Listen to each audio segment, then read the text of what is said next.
Welcome. Hi, my name is Brianna, and me and the other RAs will be talking you through Suny Broome's Turbovote site today. Turbovote offers us three main services. First, assistance registering to vote. Second, assistance requesting an absentee or vote by email ballot. And third, text or email reminders about upcoming elections. And they track elections at the local level all the way up to the national. Today, we're going to show you a sample sign-up of our Turbovote site so that you all have the information you need to use Turbovote to get registered to vote. A quick note, you can sign up for Turbovote in Spanish and get help from our help desk in Spanish. All right, let's get started. Hi, I'm RA Haley. First, Turbovote will ask for the name on your state-issued ID. They want to capture your legal name so that they have it for any official online paperwork that needs to be a part of your sign-up.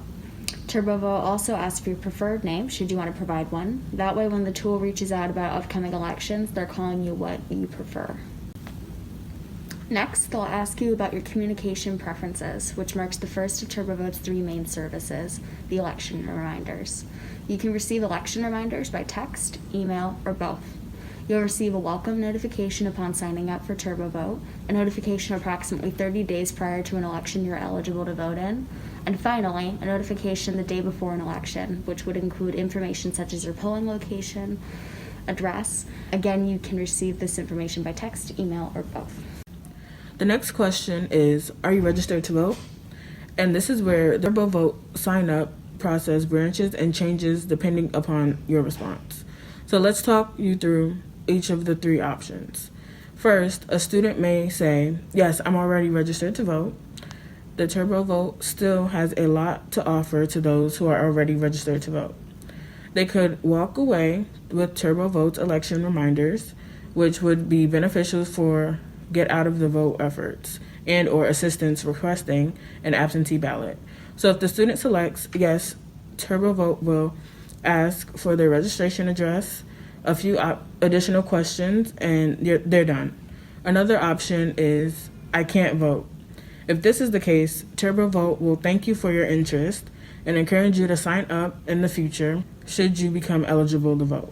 And then finally, a student may select no, I'm not registered to vote, or I'm not sure. And now is as good as a time to start the process of either registering to vote for the first time or updating their voter registration. So let's take a look at that sign-up flow. Once a user indicates they like Turbovote's help registering to vote, the next question is, where do you want to register to vote? And that's a question we're thinking through as a college student. You can choose either to vote on campus or your permanent address as your home and vote in the elections for that location.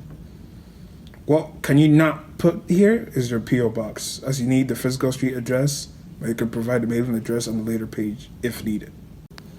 So now that I provided Turbovote with an address in New York, it knows that New York offers online voters registration. This screen will not appear in those states that do not currently offer online voters registration, as the default way to register to vote in those states would be in physical paper form. But in those states that do not offer online voters registration, Turbovote will let the user know what type of ID may be required to vote, to register to vote. So if the user doesn't have the necessary ID, they can select I prefer paper. But if they are eligible to register online, they can select I'll register online. Thank you. For a New York user, the online voter registration site will open up. The user will begin the online registration process, and if they're successful in submitting their application, they can click I registered. If they weren't able to submit their application for whatever reason, perhaps they realized they didn't actually have the proper ID, they can select I prefer paper, and Turbovote will help them start that process instead. Hey guys, my name is Camila Garza. I'm one of your RAs, and now that we're beginning the paper registration process, Turbovote is going to ask questions in order to pre-fill the majority of the National Voter Registration form. First up, are you a citizen of the United States? Second question is, when were you born? What's up? I'm Mari Moses, and I'm going to be talking to you about your mailing address and where you receive mail. So you'll see that the first button repeats back the address to which you want to register to vote. The second button reads somewhere else. Students may need to provide a separate mailing address if, for example, you'd like to register to vote back home, but you want to receive your election-related mail on campus. For today, let's say I also received mail at the address where I registered. The next question is, what's your party? And this is another instance of a page with state-specific instructions. So this text will be different depending upon the address that you provide with Turbovote. Here are the options, and the user can select whichever they prefer.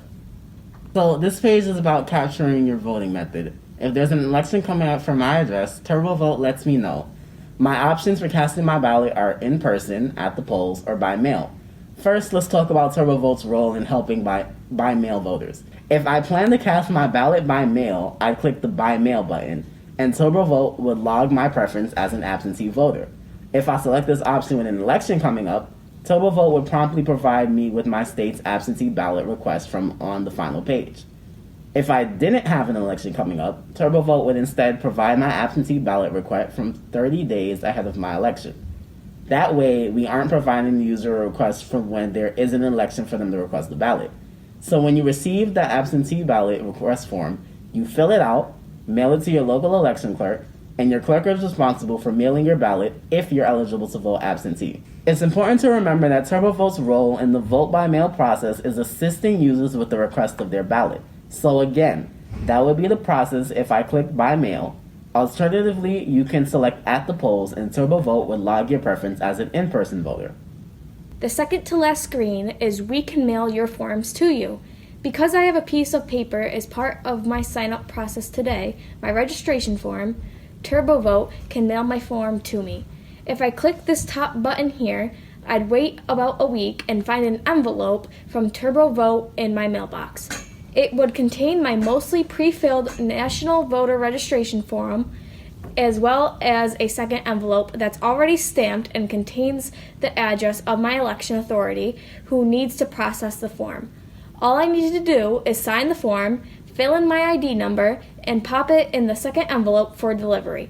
You can also receive absentee ballot request forms through TV mailings, but their arrival in the mail is timed around elections rather than the timing of your sign-up.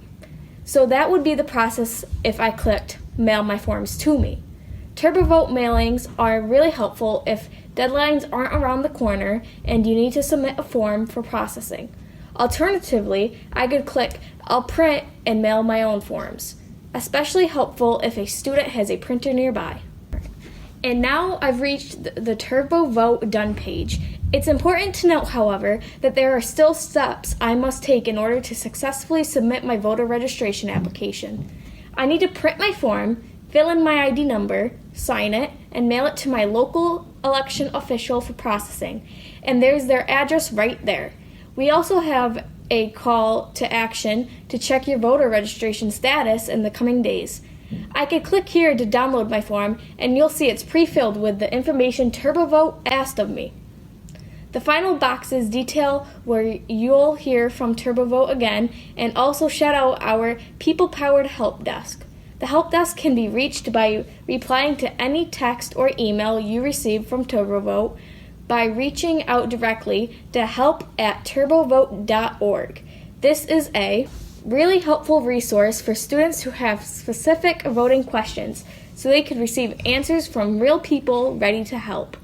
So that wraps things up. Feel free to reach out to any of your RAs with any questions. Happy voting.